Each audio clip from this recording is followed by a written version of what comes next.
I'm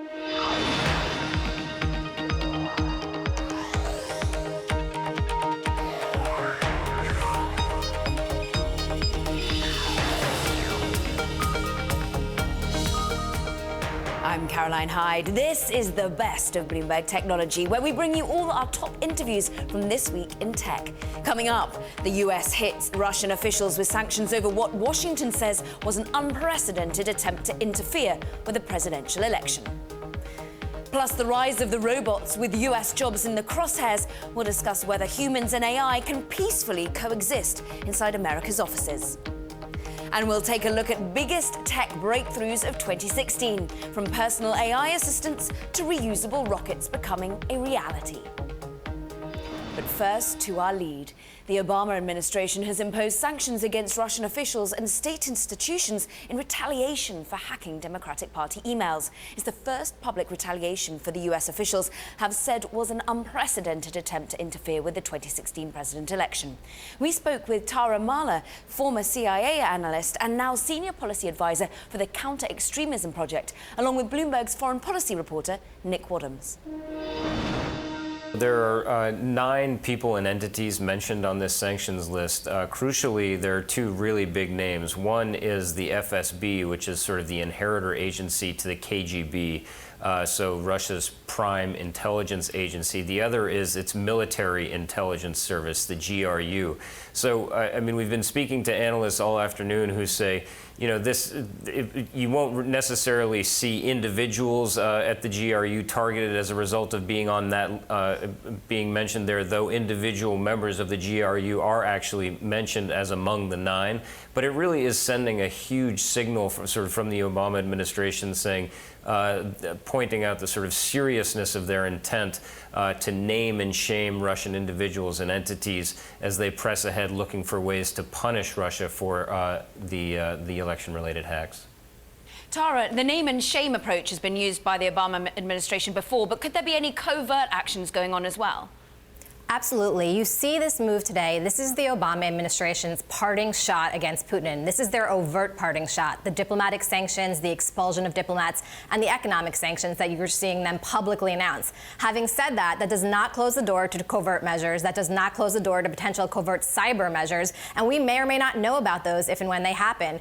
Obama, in his statement today, did imply that this might not be the last of the retaliation from the United States on this, which would seem the days in office are waning here. So it seems that if he's going to do anything else, if this administration is going to do anything else, we're probably not going to see it. The Russians today came out saying that they, too, are likely to retaliate. So one thing to watch is to see if the United States faces any additional cyber attacks from the Russians in the upcoming month, and then whether or not the Trump administration rolls back any of this when President-elect Trump takes office later in January. Yeah, I mean, Nick, the fact that we are hearing already from the fact that Russia might bring these countermeasures as soon as tomorrow, what are the people you're speaking to reacting in terms of the retaliation? Potentially they're bracing themselves from Russia. Well, I mean, what we would likely know about in that case would be an expulsion of American diplomats. So, you know, these things tend to operate on a tit-for-tat basis. You expel my diplomats, I'm going to expel yours, too. So that would be a very public move.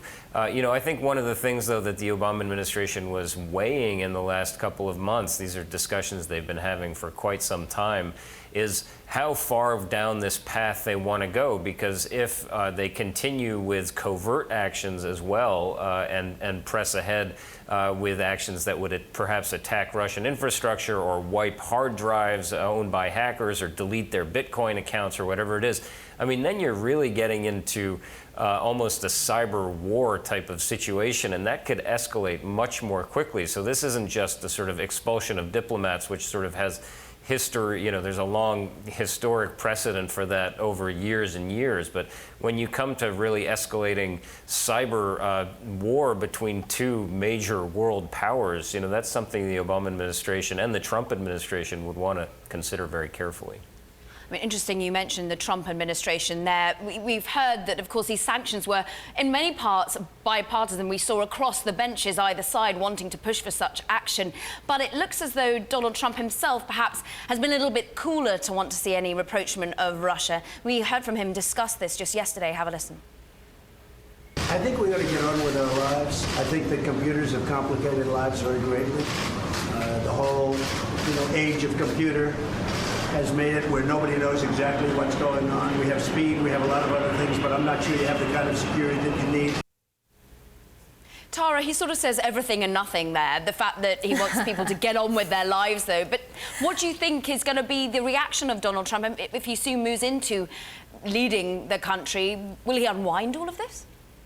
Well, I think what you saw today is a move that needs to be taken seriously. It's sort of unprecedented, and an executive order was revised to include deterrence against anybody messing with any of our election infrastructure. That's now included in the executive order. So if any individual in the future is to take any sort of cyber action that affects the election in any way, whether that's the leaking of emails or attacks on election systems themselves, that is now part of U.S. policy and in President Obama's executive order that we will retaliate with sanctions.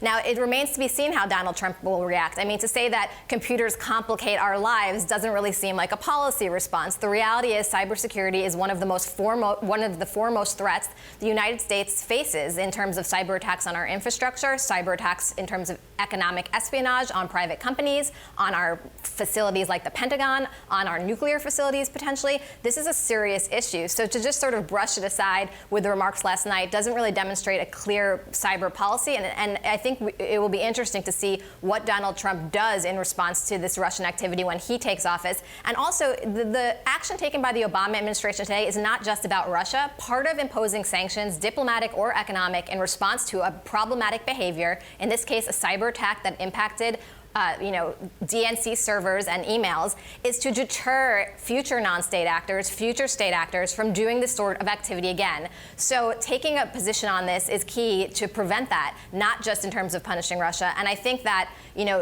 this might actually help the Trump administration because perhaps we'll see less non-state actors meddling in terms of hacking into email servers like this. And Tara, just to take it global for us for a moment, because of course we've got French elections, German elections, Netherlands elections, to name but a few next year. And we know that potentially Russia acting within domestic politics is not just limited to the United States. There were reports coming from the UK press over the weekend that maybe the United Kingdom is exposed as well. How much do you think this is a global issue? Will other countries come in behind the United States? Yeah, it will be interesting to see whether or not, particularly with the administration sanctions that went into effect today, if European countries will follow suit, and they will also designate those individuals and those entities and not, engage in financial transactions and trade and whatnot. So, again, you might see Europe take action if they're the victim of the cyber attack. I'll be curious to see if Europe jumps on board with the United States on this. They may very well, because they are going to be future victims as well. So it's in everyone's best interest to make these multilateral and take a firm stand on this together. That was Tara Marler, Senior Policy Advisor for the Counter-Extremism Project, and Bloomberg's foreign policy reporter, Nick Wadhams. This week, the US accused 3 Chinese hackers of making more than $4 million in illegal profits after hacking the servers of several New York law firms. It's alleged they bought shares in at least 5 companies before deals were announced. Some of the transactions involved chipmaker Intel and drug maker Intimmune. The SEC filed a parallel civil complaint and is pushing to freeze their assets. Coming up, holiday cheer echoes for Amazon. Why tech gadgets won out as shoppers got mobile. And a reminder that all episodes of Bloomberg Technology are now live streaming on Twitter. Check us out at Bloomberg Tech TV, weekdays at 5 p.m. in New York, 2 p.m. in San Francisco. This is Bloomberg.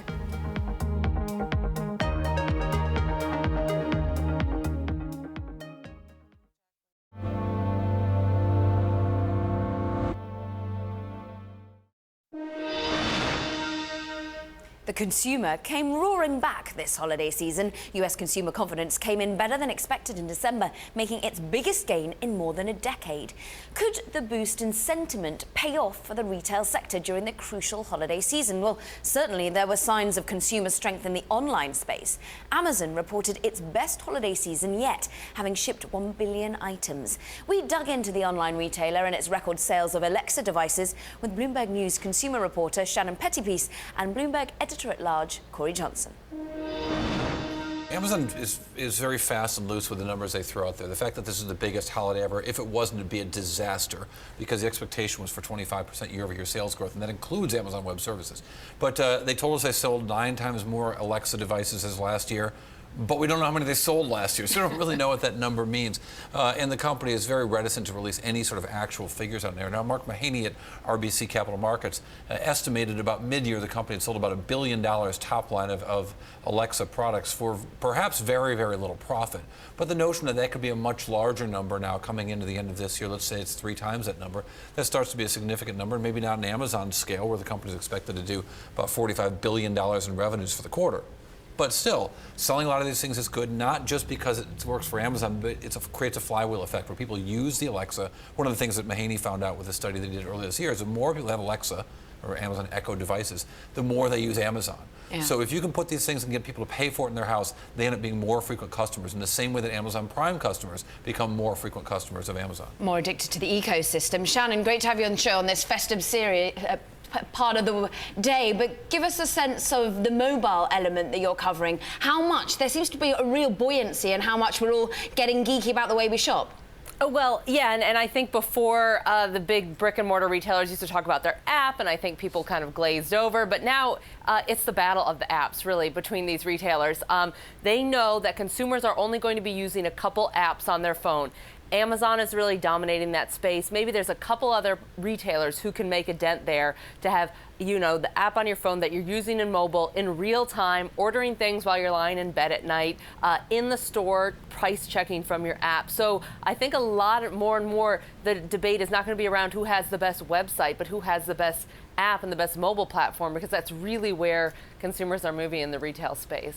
So are brick and mortar playing catch up? Are they getting the right mobile offering? Are they managing to lock in some of this payment, Shannon? I mean, I think they're obviously doing better than they were a couple years ago. But I mean, when you listen to Corey talking about Amazon and the sales of Alexa and the way Amazon just continues to dominate this space and is drawing more and more consumers into their ecosystem with Prime, with Alexa and Echo, the harder and harder it gets for brick and mortar retailers. It's sort of like Amazon's always 2, 3, 4 steps ahead of them. As soon as they get a great website, Amazon's got a great app. As soon as they get to, you know, 2-3 day shipping, Amazon's doing 1 hour shipping. You know, they get a good app. Now they've got, you know, something like Alexa to compete with. So, I mean, they're trying, obviously, but and they're making some progress, but I don't know if there's any signs they're slowing Amazon down. It was also interesting, if you went through the press release today, Amazon released, again, without any actual numbers, but they went through category by category of their top-selling products, and they were wonderfully random and weird. But I actually went through probably about 30 of those items, and what I noticed was these were really cheap items. These were, you know, it was a power cord for $7.99, and it was a bathtub baby toys for $6.45. Or something. The prices were so low that the expectation might be that Amazon has virtually no margin in those things. But by driving so much volume and having just tiny, tiny bits of margin there, they're taking money away from other retailers, as Shannon's pointing out, and that makes that changes the nature of retail to push it more towards Amazon. I think that's really fascinating, the way in which we're buying. Who is won out in this, particularly today, Shannon? Consumer confidence best in 15 years. I was really intrigued by not only the breakdown from a generation point of view. Consumers seem to be pretty positive if they're over 35, but millennials, they're not sounding too confident. But also, if you're a clothes seller right now, it's still not a pretty place to be. Right, and to mention to Corey's point, Amazon's now getting into apparel. So we've got one more thing, you know, that retailers have to compete with.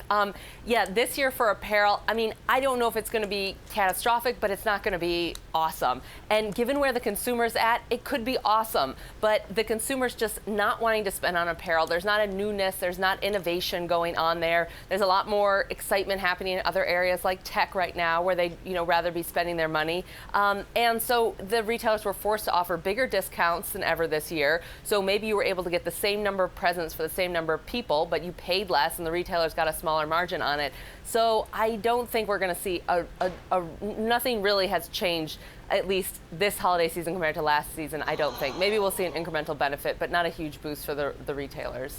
Let me also say that 63% of millennial voters voted against Donald Trump. So that may have actually a big weighting in terms of the optimism that those people feel, that if 63% of a populace voted against somebody and that person wins, they're not feeling good about anything right now. So the time period in which they were polled was during this Trump transition team coming together, and I think that may have had an effect on the consumer confidence for millennials, maybe not affecting the way they're actually spending money. Bloomberg editor-at-large Corey Johnson and Bloomberg consumer reporter Shannon Pettypiece. As we just discussed, the Echo has proved to be a massive success for Amazon. The AI-powered smart speaker shows there's a lucrative consumer market for voice-activated assistants in the home, something that Google and Apple can no longer ignore. Bloomberg's Caitlin Meehan reports. The top 5 most valuable tech companies in the world are all betting big on the success of virtual assistants that respond to voice commands. The race really started with Amazon's surprise hit, the Echo. It's powered by a digital assistant named Alexa. Alexa, how many championships has Dan Marino won? Dan Marino has won 0 championships. Alexa, how many Oscars has Alec Baldwin won? Alec Baldwin has won 0 Alexa, stop. Well played, Marino. Echo debuted in mid-2015, and by April 2016, consumer researchers reported that Amazon had already sold more than 3 million devices. And it was cheap, selling for the relatively low price of $180 a pop. But the real payoff was in Amazon's core e-commerce business. We think it's one of the faster-growing businesses for Amazon, and more importantly, it actually adds into the ecosystem that Amazon has, where they already have a bunch of traffic coming to their website, but this is a chance for Amazon to grab the traffic, which is not online. Echo owners are spending an estimated 10% more time on Amazon.com after buying the smart speaker, and Amazon stock has popped more than 70% since the Echo came out in the US. So it's no surprise Google wanted in on the action. Credit to the team at Amazon for creating a lot of excitement in this space. We've been thinking about our own unique approach, and we are getting ready to launch something later this year. That something was Google Home. It hit the market in October priced $50 less than the Echo and loaded with Google's own conversational interface, which leaves us with the elephant in the room. Hi, it's me. It sure is great to be on the Mac. Apple's assistant Siri has been out for 5 years now, since it debuted on the iPhone 4S, but its use has been mainly limited to the iPhone, which could be a problem for Apple. Because by some estimates, only 23% of US smartphone owners actually use voice assistants like Siri on a weekly basis. It's so important of a category, and Amazon has so proven that there's a customer demand and that it's a sexy new kind of interface for information that Apple would be insane not to get out there with a product that's similar. But it's all about the implementation, and it's also going to be a real disadvantage not to have been first. But then again, Apple wasn't first to the smartphone or the tablet market either. And back in September, Bloomberg reported that Apple is in fact pushing ahead with an Echo-style competitor. So, we can only expect this market to keep growing in 2017, with IDC forecasting shipments jumping 130% to 21 million. Caitlin Meehan with that report. And we'll bring you more on the breakthrough tech of 2016, including the hits and the misses in the quest for reusable rockets. That's a little later. In deal news this week, Volkswagen is making another move to expand Europe's biggest car maker from manufacturing into mobility services. VW is buying Canadian mobile parking payment operator Pay by Phone. Terms of the deal weren't disclosed. Pay by Phone has processed more than $250 million in transactions this year with 12.5 million customers. The move is part of Chief Executive Officer Matthias Müller's response to industry-wide technology developments, such as mobility services, automated driving, and electric powering systems, as the company emerges from its diesel emissions cheating scandal. Tesla, which acquired Solar City earlier this year, and Panasonic are stepping up their partnership, announcing they will begin production of solar cells and modules next year at a plant in Buffalo, a city in upstate New York. Panasonic is investing roughly $250 million in the venture. The announcement underscores deepening ties between the two companies. They are jointly building a $5 billion lithium-ion gigafactory in Nevada. After the break, we'll find out how a robotics whiz is helping the immobile become mobile with thought alone. That special report from Chile next. This is Bloomberg.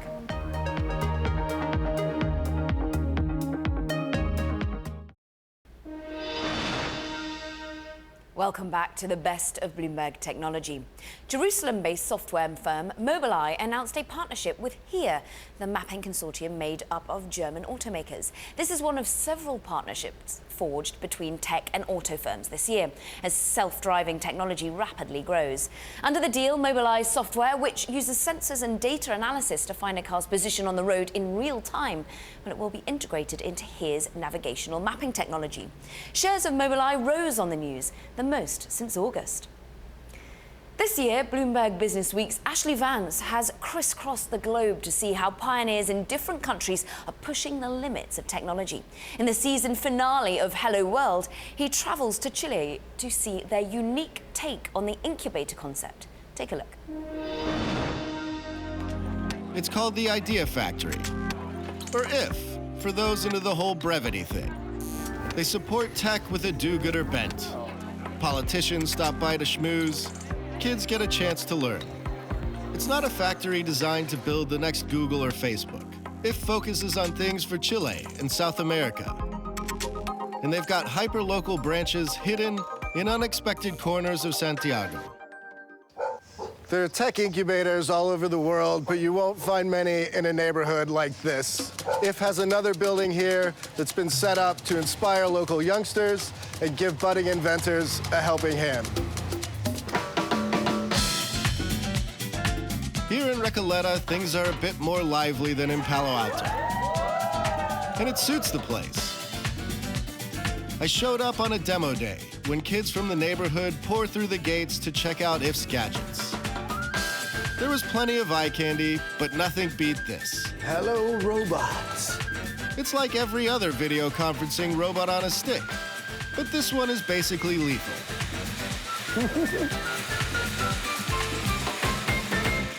That's so cool. All of the gadgets come from this man, Rodrigo Quevedo. He's something of a local celebrity and has Kanye West levels of passion. Con el mismo esfuerzo, con el mismo corazón, con la misma inteligencia, hagamos algo pero que sea para todo el mundo. Entonces, ¿a quién ayudamos? ¿A quién ayudamos? ¿Quiénes son los que más necesitan? Los que no se pueden mover, los que no mueven brazos y piernas. Bueno, hagamos algo para que se muevan. ¿Qué hacemos? Con señales cerebrales. ¡Ya!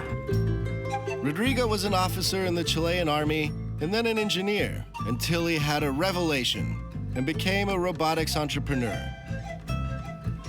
His most inspired invention is this wheelchair. People can control it by tilting their head or making a gesture. Soon, Rodrigo hopes it'll move by thought alone, by reading impulses from a brainwave monitor.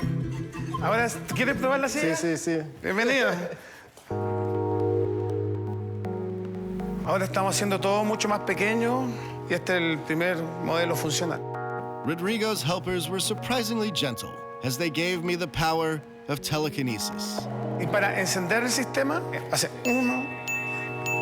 That's how I turn it on? Sí. 3 blinks. Así. Oh, it's like a genie. Fuerte. 1, 2, 3. Oh my God. Cerrar. Cerrar. Cerrar.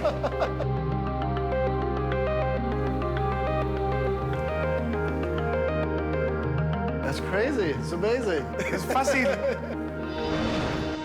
And you can catch the full episode of Hello World this weekend on Bloomberg Television. Plenty more still to come, including man versus machine. We take a deep dive on what a more automated world means for your job prospects in the coming year. And if you like Bloomberg News, check us out on the radio. You can now listen to Bloomberg Radio app, Bloomberg.com, and in the US on Sirius XM. This is Bloomberg.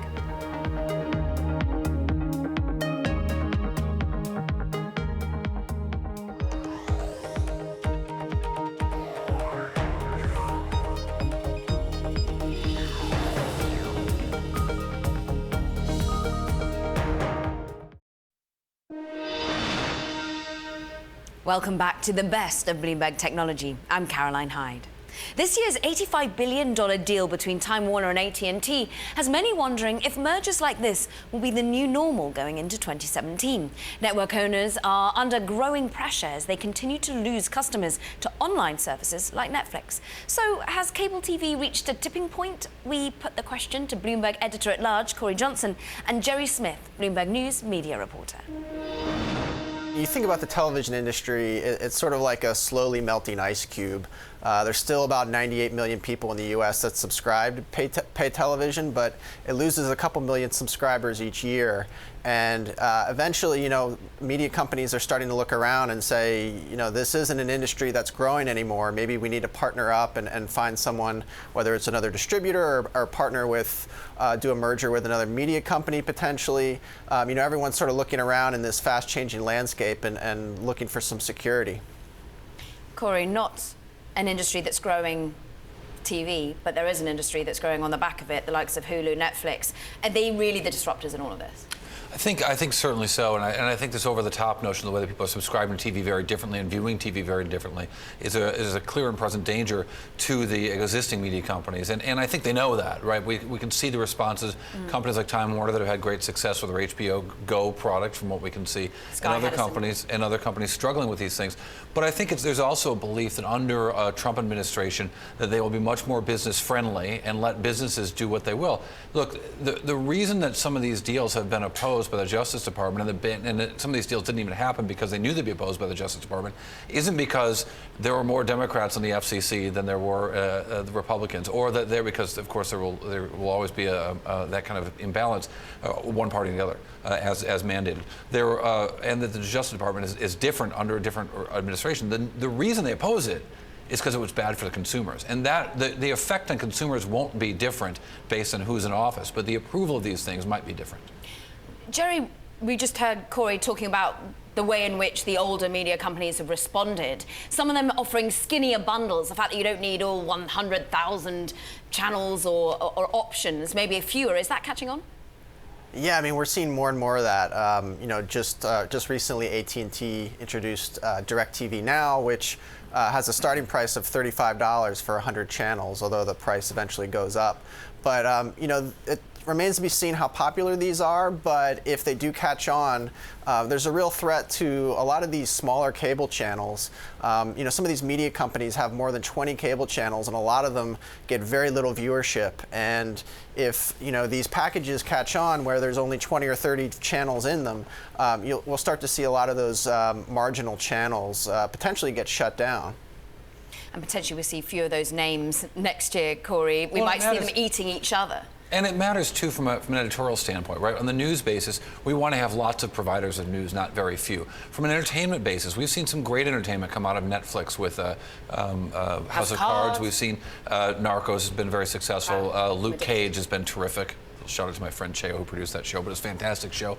We've seen the same thing out of Amazon, where we've seen Man in the High Castle, Transparent, some shows that would not have seen the light of day if it were not for these experiments in other places to broadcast, and our society is richer for it. So the notion of consolidation should be something that concerns consumers, not just the balance sheets of the businesses involved. But Jerry, so far we've seen the older guard consolidating. What about the new kids on the block? Could we see Amazon? It's got a lot of cash it could put to work. We know that Jeff Bezos doesn't mind splashing that cash. Would we potentially see them eating up some of the older content providers? You know, I mean, I think that's there's always some speculation going on. I mean, there was speculation about Netflix and Disney at one point this year. You know, another company we haven't mentioned is BuzzFeed. NBC's invested $400 million in BuzzFeed, and I think we're going to start to see more and more of these old media companies and these digital publishers joining forces, because the old media companies want their younger audience, and the BuzzFeeds of the world really like the money that's in television. Well, but to that point, the BuzzFeed deal is a G round. It's the 8th round of venture capital they've done, not including the seed money that they've taken in. Netflix is a business that does not generate a lot of free cash flow. We might expect that the same is true about Hulu. We don't know their financials. We don't know the financials of Amazon Prime. But right now, it's still a frothy market. There's still very high valuations. These businesses can be supported by Wall Street when they can't support their own operations. So I think that's a thing that could dissuade investments, right? If the rules of the road were to change with the FCC and Netflix costs were to rise a lot because they use so much of the internet traffic they don't really pay for, that could really affect the valuation. Disney could get a much cheaper deal under different FCC rules.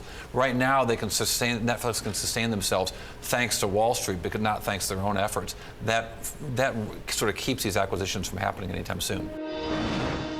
That was Bloomberg editor-at-large Corey Johnson and Bloomberg News media reporter Jerry Smith. Donald Trump has credited SoftBank's Masayoshi Son for bringing back 5,000 jobs to the US. The president-elect announced this week that Sprint will create or return the positions to the United States. The company is yet to determine where the jobs will be located, but they will be in customer care, sales and other functions.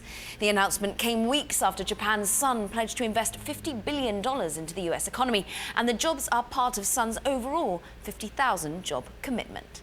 So we have a combination of Sprint for 5,000 jobs, and that's coming from all over the world, and they're coming back into the United States, which is a nice change. And also OneWeb, 3,000 jobs. That's a new company. And it was done through Masa, and a terrific guy, and we appreciate it. In large part, it has been trade and globalization that have been blamed for the widespread loss of manufacturing jobs in the US, but some are pointing to a different culprit: robots. With driverless cars and chatbots doing things that humans normally do, how much will technology and automation disrupt industry as we know it? And, well, can the American workforce stem the tide? We discussed these questions with Dennis Yang, CEO of Udemy, an online learning platform aimed at professional adults. Especially in 2016, we've heard a lot of the discussion form around trade policy, globalization, and immigration. But in reality, if you look at the numbers, a lot of the job displacement actually comes from technology automation. Let's take U.S. manufacturing as an example. Manufacturing as an industry within the U.S., if you look at the total output volume, is actually near its all-time high. But over the course of the last several decades, the actual number of people that that industry has employed is actually down over 7 million jobs. And the vast majority of that is actually due to technology automation, not necessarily from globalization. So productivity seems to be on the up thanks to robotics. And there was a great study done a few years ago coming out of Oxford saying that almost half US jobs are actually at risk due to machines. Are we going through perhaps a bit of a Bill Gates situation here where there's actually underestimating what might happen in the short term, underestimating what might happen in longer term? In fact, could this be more than half of the jobs, or indeed is this not? What do you think of the numbers? I actually think it's going to be underestimated. I think it's one of those things where technology, as a general trend, it tends to accelerate. It's different from, say, immigration policy or globalization, where you can create some public policies to stem it or to change it. Whereas in technology, if you think about it, not only does it tend to accelerate faster, you can't uninvent things. So if you think about the nature and the pace of change, things are always going to appear a little bit faster than we expect them to. So you think actually shorter than Oxford at the moment put out, look, in the next decade or two, you think it could be sooner than that? It definitely could be. And think about just this year alone, some of the big items that we were discussing in sort of the mainstream. One was around autonomous vehicles. That's going to have a huge impact on the trucking industry, which is one of the biggest employers within the US. And the other one is around self-serve kiosks and all sorts of quick serve restaurants. I mean, between those two, we're talking millions and millions of jobs that could be affected. And that's just on the low end with more routine work. And as technology gets a little bit more powerful, you have to think that it's going to be able to displace more high-end jobs as well. So, of course, Udemy, what you helm as CEO, is helping reskill or upskill workers. Is this what the answer is? Does the government, say Donald Trump coming in just less than a month, will we see a focus on reskilling, or actually should there be a larger safety net for those who can't be, potentially? Yeah. Well, I think it's a combination of a bunch of different things, but for sure, retraining and education has to be part of that conversation, and that's certainly what we do. If you think about it, there are two things that we think about. The first thing is this notion of lifelong learning. So people are working a little bit longer. A lot of the conversation around education is education really only in the early stages of an individual's life, but if you think about it, because the world of work is changing so quickly, people need to constantly learn new skills. So that's one piece. And the second piece is the most important valuable skill that an individual can have going forward is the ability to learn something new, because it's going to be really, really difficult to predict the future world of work. Dennis, you're coming in here and you're talking about this. I want to know how much in 2017 will some of the startups, of course, we've seen some of the fighting back from particularly disrupted industries. We've seen the effects worldwide, not just here in the United States, but in Germany, in the United Kingdom, taxi companies fighting off the likes of Uber. But change is coming. You talk about this fourth industrial sort of revolution. Do startups and the companies that are doing the disrupting need to talk out more about this and talk about the ways in which people can be helped who might indeed lose their jobs? Yes, absolutely. I think that needs to be part of the broader conversation. I think it's a little bit different from an education standpoint insofar as lifelong learning is really a new segment of education, because in the past, most people think of education in sort of the early years, whether it's K through 12, traditional higher education, if you're lucky enough to have a degree or diploma. They really didn't consider what happens afterwards. And again, that goes back to this notion of lifelong learning. The need to constantly reskill and upskill the skills that you do have in order to stay relevant. Dennis Yang, CEO of the online learning platform Udemy. Another tech company is filing for an IPO. AppDynamics plans to list on the NASDAQ under the ticket APPD. The San Francisco-based company helps businesses track how well their apps and websites are running so they can respond swiftly to connection slowdowns or crashes. Facebook has some more competition in the live video front. Twitter has updated its streaming service, Periscope. It will now feature 360-degree live videos that can connect directly onto the service. This move is part of a renewed focus among social media firms on gaining traction during live events. The feature allows users to tilt and rotate their phone for a full panoramic scene. Coming up, the short seller's warning that rattled Nvidia. Will one of 2016's best tech growth stories become a 2017 cautionary tale? This is Bloomberg.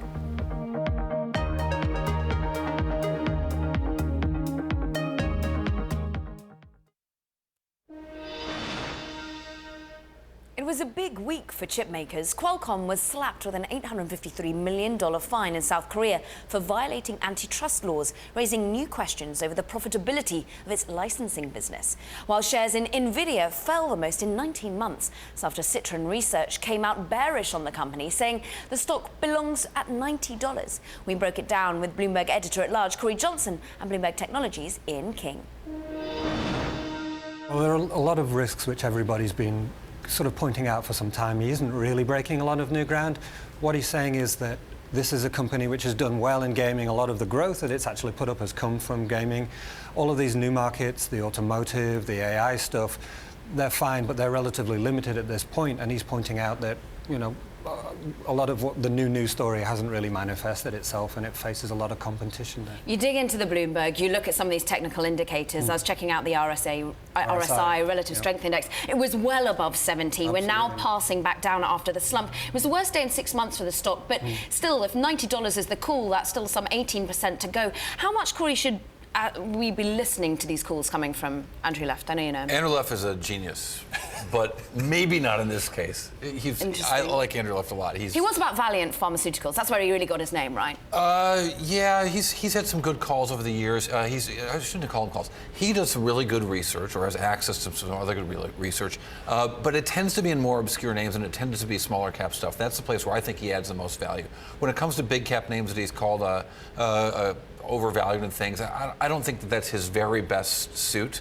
Nvidia, Facebook, for example. I think these are companies where his research is not sort of is so unique and out there on its own. He's just kind of calling into question some valuation issues and not really fundamental issues of the companies. Again, I think he does really terrific work on some smaller names, but in this case, it's not his best work. It's a holiday week, so we'll give Andy a break. And let's face it, it didn't quite wipe out some of the moves that we saw yesterday on Nvidia in the higher side. Now, yes. Give us a sense, though, we've got to dig into other chip makers here. Qualcomm. That's right. And fascinating that we finally get the fine coming out of South Korea, but this just adds to China. How worrying is this when we look at US, Europe? It's not the only place that's being investigated. Yeah, I mean, the fine is the headline, but really, who cares? I mean, $800 million to somebody like Corey or Qualcomm, it's nothing, right? There's a lot of money floating around there. People are much more concerned. Much more concerned about the business model, which, you know, 70% of their profit comes from licensing revenue.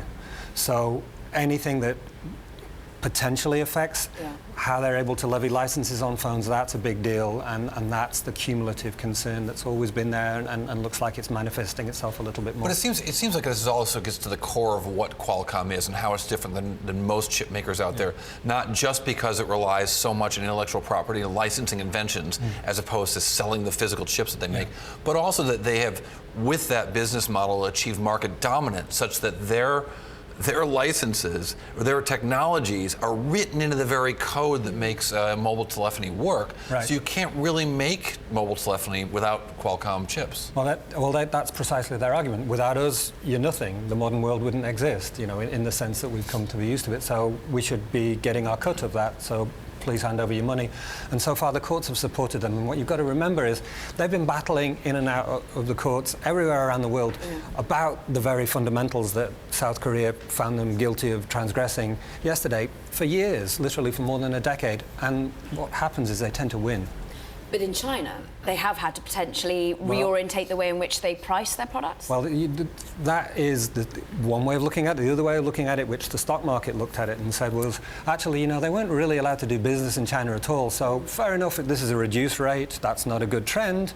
But they weren't allowed to do business there before. That seemed very much like a glass half full reaction to what the news was out of China when that settlement happened, because when I effectively look at that as a settlement, because fundamentally China said you can't do your business here at all, but then they have to do it at such a lower rate and a less rate.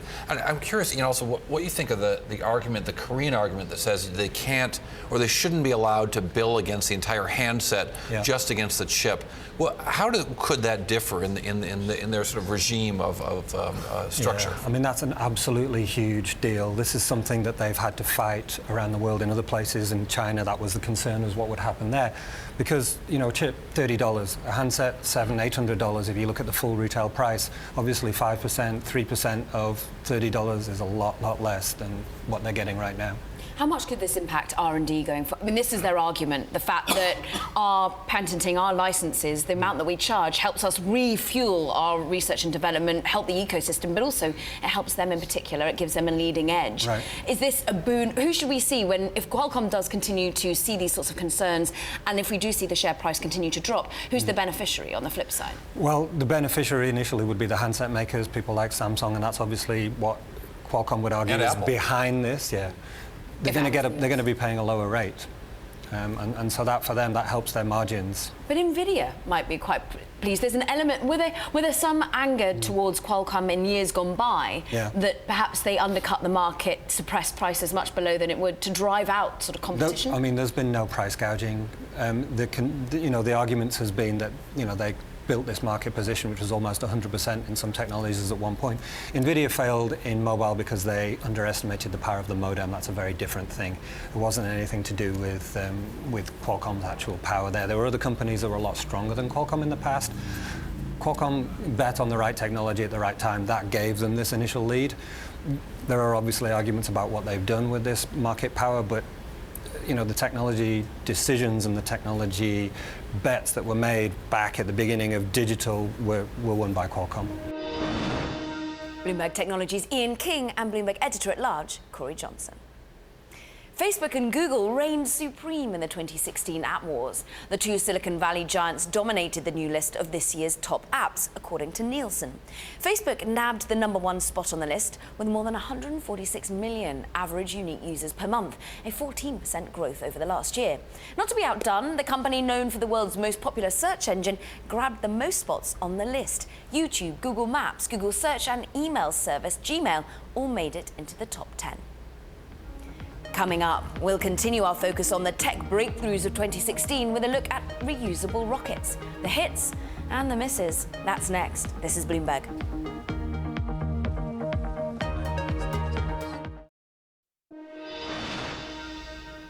2016 was the year of populist movements from Brexit to the Trump election. But perhaps ironically, the world's wealthiest seemed to benefit from the move against globalization, adding $237 billion to their coffers. That's according to the Bloomberg Billionaires Index.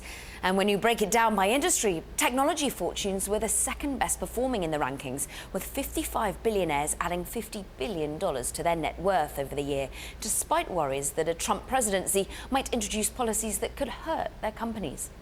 Warren Buffett holds the top spot, gaining the most net worth over the year, while Microsoft founder Bill Gates and Amazon CEO Jeff Bezos are in the top 5. And you can get a full picture of the Bloomberg Billionaires Index on the Bloomberg at Rich Go. 2016 was also a year of dramatic progress for the commercial space industry's aim to cut the cost of spaceflight. Elon Musk's SpaceX and Jeff Bezos' Blue Origin both proved with a string of successful landings that reusable rockets are key to slashing the price of a launch by millions. But not all attempts were out of this world. Bloomberg's Caitlin Meehan reports. Liftoff of the Falcon 9 rocket. 2016 proved there's a new kind of space race underway, one to develop reusable rockets and dramatically cut the cost of a launch. Here's why that matters. SpaceX already leads the industry on cost at $61.2 million for a Falcon 9 launch. Its rival United Launch Alliance says it can't get the price under $100 million until 2019. SpaceX believes that recycling the first stage rocket could slash its price of spaceflight by a factor of 100. Which is why this year was so important. After 4 failed attempts to land a first-stage rocket on a floating barge, SpaceX made history in April, sticking a controlled landing on a moving target. It went on to record 3 more ocean landings this year and 2 on land. Imagine if after every one-way flight of an airplane, you threw it away. It would cost you many hundreds of millions of dollars to fly anywhere. That describes the rocket industry today. If instead you could reuse the rocket, it'd be like air flight. It would be as inexpensive as air flight to go around the Earth and land again. That's exactly what SpaceX is doing. And it's not the only one. Blue Origin, which is run by Amazon CEO Jeff Bezos, is also testing this, but for suborbital flights. It's had 5 successes to date. But SpaceX's streak of luck ended abruptly on September 1st. An accident while fueling led to an explosion on the launch pad. They were fueling up the second stage, probably. It is fueled with liquid oxygen and kerosene. It's a mix, so it's obviously highly flammable, so it doesn't take much to cause a spark and perhaps an explosion of this magnitude. 3 months later, that accident has had a domino effect on the company's launch schedule. SpaceX remains grounded, and plans to resume flight in December were pushed to January. Its even more ambitious plan for a manned mission has been pushed from 2017 to May of 2018. But experts aren't too worried about the impact on the industry as a whole. In 5 short years, this company has become the establishment player within the launch services industry, and to come so far in such a short amount of time and have had as few problems as they've had is really amazing. SpaceX still has a backlog of more than 70 missions worth more than $10 billion. That was Bloomberg's Caitlin Meehan reporting. That does it for this edition of Best of Bloomberg Technology. Make sure you join us next week, where we will be speaking with AOL CEO Tim Armstrong. Plus, we'll be joined by Fitbit CEO James Park and get his reaction to the company's app reaching the top spot on the Apple App Store chart over the holidays. And of course, we'll bring you all the latest in tech throughout the week. Tune in every day, 5 p.m. New York, 2 p.m. San Francisco, 6 a.m. in Hong Kong. Remember, all episodes of Bloomberg Technology are now live streaming on Twitter. Check us out at Bloomberg Tech TV weekdays. That's all for now. This is Bloomberg.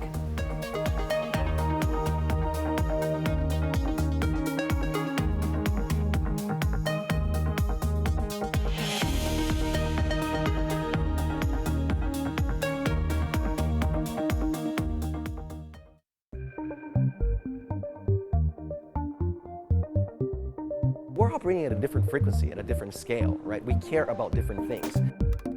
It's diversified, it's a true ecosystem.